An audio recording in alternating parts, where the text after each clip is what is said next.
కాస్త కలవరపడే అవకాశం ఉంటుంది కాబట్టి దీనికి సంబంధించి తగిన జాగ్రత్త తీసుకోవాలని ఆర్టీవీ సూచించడం జరుగుతోంది. మా ప్రతినిధి దేవిక అప్డేట్స్ అందించేందుకు లైవ్లో సిద్ధంగా ఉన్నారు. దేవిక, అసలు ఏం జరిగింది? తేజస్విని రెడ్డి ఎందుకు బలవన్మరణానికి పాల్పడింది? తాను బలవన్మరణానికి పాల్పడమే కాదు, తన కన్న బిడ్డల్ని కూడా అత్యంత కర్కశంగా, అత్యంత అమానవీయంగా, దుర్మార్గంగా, దారుణంగా చంపేసింది.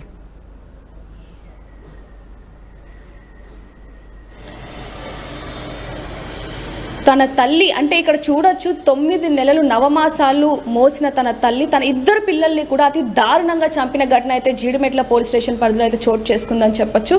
ఇప్పుడు ఏదైతే అపార్ట్మెంట్లో ఉన్నామో ఈ అపార్ట్మెంట్లోనే వాళ్ళ ఇల్లు కూడా ఉన్నట్టుగా తెలుస్తుంది. ఇక్కడ చూడొచ్చు సచిన్, తాళం వేసిన పరిస్థితి అయితే. దీనికి సంబంధించి ఆ తల్లి అసలు ఎందుకు చంపిందనే కోణంలో కనుక ఇక్కడ ఆరాధిస్తే చుట్టుపక్కల వాళ్ళని అడిగినప్పుడు వాళ్ళు చెప్తున్న సమాధానం ఏంటంటే, ఈ ఎవరైతే తేజ ఉందో అలాగే తన భర్త వెంకటరెడ్డి ఇద్దరు కూడా ఇక్కడ నివాసం ఉంటారు. వాళ్ళకి ఇద్దరు అంటే పెళ్ళై దాదాపుగా 12 నుంచి 15 సంవత్సరాలు అవుతూ ఉండొచ్చు. ఎందుకంటే పెద్ద కొడుక్కి దాదాపుగా 11 ఏళ్ళు, చిన్న కొడుక్కి 9 ఏళ్ళు అంటూ కూడా ఇక్కడ చుట్టుపక్కల వాళ్ళు చెప్తున్న పరిస్థితి. అదేవిధంగా వీళ్ళు ఇక్కడ ఈ అపార్ట్మెంట్లోకి వచ్చి కూడా, సహస్ర మహేష్ అనే అపార్ట్మెంట్లోకి వచ్చి కూడా దాదాపుగా 4 నెలలు అవుతుంది. ఇక్కడ ఎప్పుడు అసలు బయటకు వచ్చే వాళ్ళు కాదు అంటూ కూడా చెప్తున్న పరిస్థితి. కానీ ఇద్దరు పిల్లలు ఎవరైతే ఉన్నారో 12 ఏళ్ల కొడుకు అలాగే 9 ఏళ్ల కొడుకు ఎవరైతే ఉన్నారో వీళ్ళిద్దరు కూడా ఆరోగ్య పరిస్థితి సరిగ్గా ఉండేది కాదు.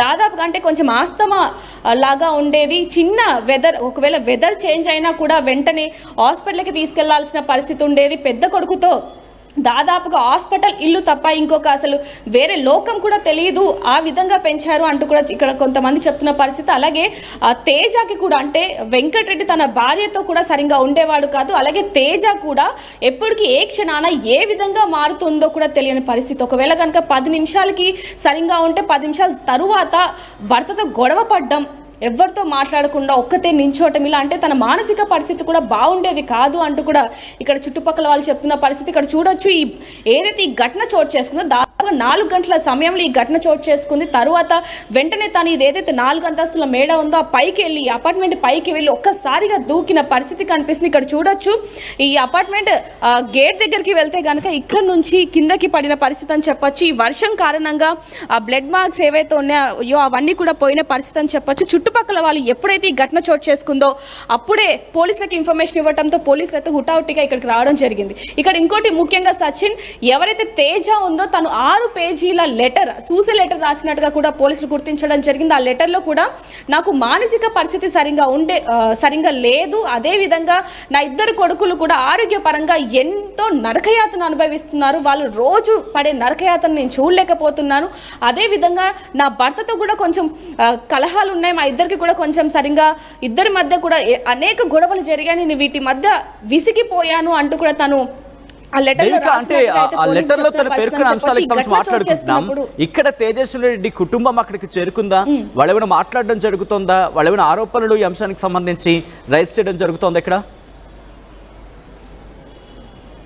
ప్రస్తుతానికైతే తేజ వాళ్ళ అమ్మ ఎవరైతే ఉన్నారో తల్లి తండ్రి ఇద్దరు కూడా మరణించినట్టుగా అయితే ఇక్కడ కొంతమంది అయితే చెప్తున్న పరిస్థితి అని చెప్పొచ్చు. కేవలం వెంకటరెడ్డి అత్త మామ అంటే వాళ్ళ అమ్మ నాన్న మాత్రమే ఇక్కడికి వచ్చేవాళ్ళు, అప్పుడప్పుడు వచ్చి ఇక్కడికి వెళ్తూ ఉండేవాళ్ళు. కానీ వాళ్ళతో కూడా తేజ అంటే వాళ్ళ అత్త మామతో కూడా సరిగ్గా ఉండని పరిస్థితి, ఎప్పుడు కూడా వాళ్ళతో గొడవ పడుతూ ఉండేది అంటూ కూడా ఇక్కడ కొంతమంది చెప్తున్న పరిస్థితి అని చెప్పొచ్చు. అలాగే ఈ ఘటన 4 గంటల సమయంలో చోటు చేసుకున్నప్పుడు చుట్టుపక్కల వాళ్ళందరూ కూడా ఎంతగానో భయానికి గురైన పరిస్థితి అని చెప్పొచ్చు. అంటే అసలు ఏమీ తెలియని మేము అందరం కూడా లోపల ఉన్నాం, కేవలం పైనుంచి ఒక్కసారిగా ఏదో శబ్దం వచ్చింది, పైనుంచి కిందకి ఏదో పడేసినట్టుగా. అప్పుడు రాగానే తను రక్తపు మడుగుల్లో చూసి మేము భయపడి పోలీసులకు ఇన్ఫర్మేషన్ ఇచ్చాం. సరే పిల్లలైనా లోపల ఉన్నారేమో అని చెప్పి ఈ డోర్ తీసి మేము లోపలికి వెళ్తే అక్కడ అంటే కొన్ని కారణాల వల్ల మనం ఆ లోపల ఉన్న విజువల్స్ చూపించని పరిస్థితి అని చెప్పొచ్చు. ఎందుకంటే ఈ వీడియోలో చిన్నపిల్లలు కూడా చూస్తూ ఉంటారు కాబట్టి వాళ్ళు భయానికి గురి చేయని పరిస్థితి అని చెప్పొచ్చు. ఈ లోపల కిటికీలో నుంచి చూస్తే ఎంత భయంకరంగా ఉందంటే ఆ రూమ్ ఏదైతే కిచెన్ ఉంటుందో ఆ రూమ్ మొత్తం కూడా రక్తంతో నిండిపోయిన పరిస్థితి కనిపిస్తుంది. అది చూడంగానే ఒక్కసారిగా చుట్టుపక్కల వాళ్ళందరూ కూడా భయానికి గురైన పరిస్థితి. వీళ్ళు కూడా అంటే ఏదైతే ఈ అపార్ట్మెంట్ కి ముందు ఏదైతే ఉందో వీళ్ళు కూడా అసలు చూడొచ్చు, అసలు బయటికి రాని పరిస్థితి అయితే కనిపిస్తుందని చెప్పొచ్చు. ఒక్కసారి వాళ్ళని బయటికి పిలిచే ప్రయత్నం కూడా చేద్దాం, ఎందుకంటే దాదాపుగా వీళ్ళ కదలికలు అన్నీ కూడా వీళ్ళకి కొంచెం తెలుస్తూ ఉంటాయని చెప్పొచ్చు. ఎందుకంటే ఆపోజిట్లోనే ఉన్నారు కాబట్టి ఒకసారి కూడా మాట్లాడే ప్రయత్నం చేద్దాం. ఏదైనప్పటికీ వీళ్ళందరూ కూడా ఎంతగానో భయానికి గురైనట్టుగా తెలుస్తుంది. నమస్తే అండి, ఇది ఎప్పుడు చోటు చేసుకుందండి? కొంచెం ముందుకు రండి సార్. సో చూడ అందరూ గురవుతున్న పరిస్థితి అని చెప్పొచ్చు. ఎందుకంటే అంత దారుణంగా తల్లి తన పిల్లల్ని ఏ విధంగా హత్య చేయగలదు, అది కూడా కొబ్బరి బోండాలు నరికే కత్తితో, అతి పైశాచిక, అంటే అది వర్ణించలేనిదని చెప్పొచ్చు. అంత దారుణంగా ఎందుకు హతమార్చిందనే కోణం అయితే ప్రతి ఒక్కరికి ఆశ్చర్యానికి కనిపించింది. ఎందుకంటే వాళ్ళు హెల్త్ పరంగా వీక్గా ఉన్న పిల్లలు, అలాంటి పిల్లల్ని అంత దారుణంగా ఎందుకు చంపిందనే విషయం కూడా చాలా మందికి అయితే తెలియని పరిస్థితి అని చెప్పొచ్చు. కానీ పోలీసులు వచ్చి ఆ సూసైడ్ లెటర్ మొత్తం చదివిన తర్వాతనే అందరికీ అర్థమైందని చెప్పొచ్చు. ఇక్కడ కొంతమంది ఎవరైతే ఉన్నారో వాళ్ళు కూడా ఇప్పుడు మనతో మాట్లాడడానికి సిద్ధంగా ఉన్నారు. ఒకసారి వాళ్ళతో కూడా మాట్లాడడం చేద్దాం. సచిన్, నమస్తే అండి. వీళ్ళు ఎప్పుడు వచ్చారండి ఇక్కడికి? 4 years బిల్డింగ్ దగ్గర నుంచి ఉన్నారు. ఓన్ హౌస్ వాళ్ళది. ఓన్ హౌస్ అంటే ఇక్కడ కొంతమంది అంటున్నారు 4 నెలలు అయింది వాళ్ళు ఇక్కడికి వచ్చి. లేదు 4 years పైనే అవుతుంది. ఇద్దరు కుటుంబ పరంగా ఏమైనా కలహాలు ఉన్నాయా వాళ్ళకి? ఏం లేవు, కుటుంబంలో ఏం లేవు. మామూలుగా అరుచుకుంటూ ఉంటారు కదా, కామన్గా వైఫ్ అండ్ హస్బెండ్ అరుచుకుంటూ ఉంటారు కామన్గా, అంతకుమించి ఏమి. అంటే పిల్లలకి ఆరోగ్య పరిస్థితి సరిగా ఉండేది కాదు అంటున్నారు. ఏమైందండి పిల్లలకి? మామూలు జనరల్ ఫీవర్ రావటం, జలుబు చేయటం అలాంటివి తప్పితే పెద్ద ప్రాబ్లమ్స్ ఏం లేవు. అంటే దాదాపుగా పెద్ద అబ్బాయి ఎవరైతే ఉన్నారో 11 ఏళ్ల బాబుకి దాదాపుగా వారంలో 2-3 సార్లు అయినా సరే హాస్పిటల్కి తీసుకెళ్తూ ఉంటారు అని చెప్పి తీసుకెళ్తా ఉండేది. అంత ప్రాబ్లం ఏం కాదు, సీరియస్ ప్రాబ్లం ఏం కాదు. జనరల్గా హాస్పిటల్ తీసుకెళ్తా ఉండేవాడు అంతే. అంటే ఈ రోజు ఏం జరిగిందండి అసలు? ఈరోజు ఏమోనమ్మా మాకు తెలీదు, మేము డోర్ పెట్టుకుని ఉంటాం కదా. మామూలుగా 4 గంటలకు హడావుడిగా ఉన్నారు జనం. ఏంటని చూస్తే ఇట్లా జరిగిందని చెప్పారు. మాకు అప్పుడే తెలిసింది.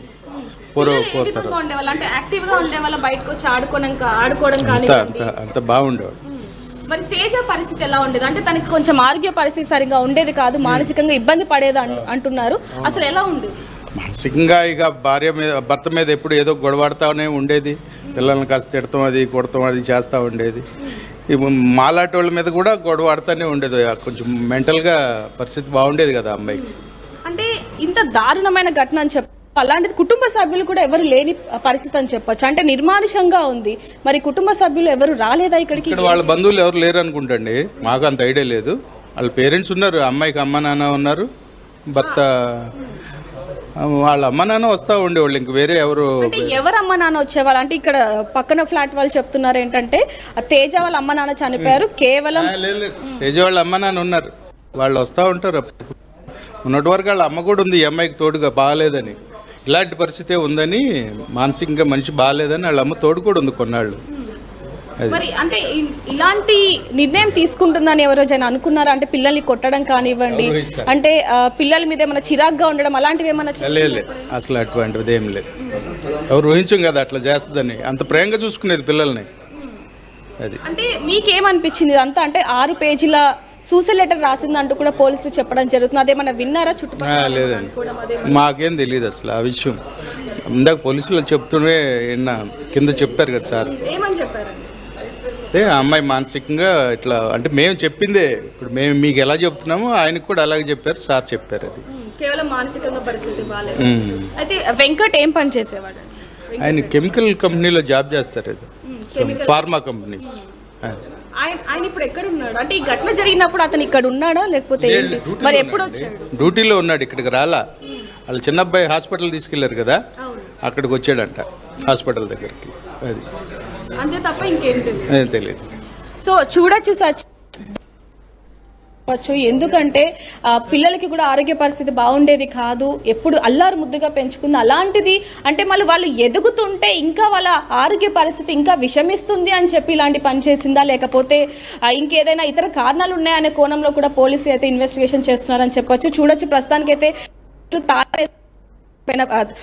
వాళ్ళ దగ్గర ఉంచుకున్న పరిస్థితి అని చెప్పొచ్చు. పిల్లల చెప్పులు, షూస్ కనిపిస్తున్నాయి క్లియర్ గా, బాల్స్ కానివ్వండి. వాళ్ళందరూ కూడా అంటే పిల్లల్ని మాత్రం చాలా ప్రేమగా చూసుకున్నారు. అసలు ఎందుకు తీసుకున్నారు అనేది మాత్రం అర్థం కాని పరిస్థితి అంటూ కూడా వీళ్ళు చెప్పడం జరిగింది. ఒక్కసారి ఇవి కూడా తీసే ప్రయత్నం చేద్దాం, ఎందుకంటే లోపల ఏమన్నా కనిపిస్తుందేమో అని ఒకసారి చూసే ప్రయత్నం చేద్దాం. కానీ కిచెన్ అక్కడ మనం చూడొచ్చు, విండో కనిపిస్తుంది. అక్కడ ఏదైతే విండో కనిపిస్తుందో ఇది మాత్రం తీస్తే ప్రతి ఒక్కరు కూడా భయానికి గురవుతున్నారని చెప్పొచ్చు సచిన్. ఎందుకంటే ఇది ఈ విండో వెనకాల ఏదైతే కిచెన్ కనిపిస్తుందో ఆ కిచెన్ చూసుకుంటే గనక మొత్తం కూడా రక్త మడుగులో కనిపిస్తున్న పరిస్థితి ఇక్కడ చూడొచ్చు మనం. కిచెన్ చాలా క్లియర్ గా కనిపిస్తున్న పరిస్థితి.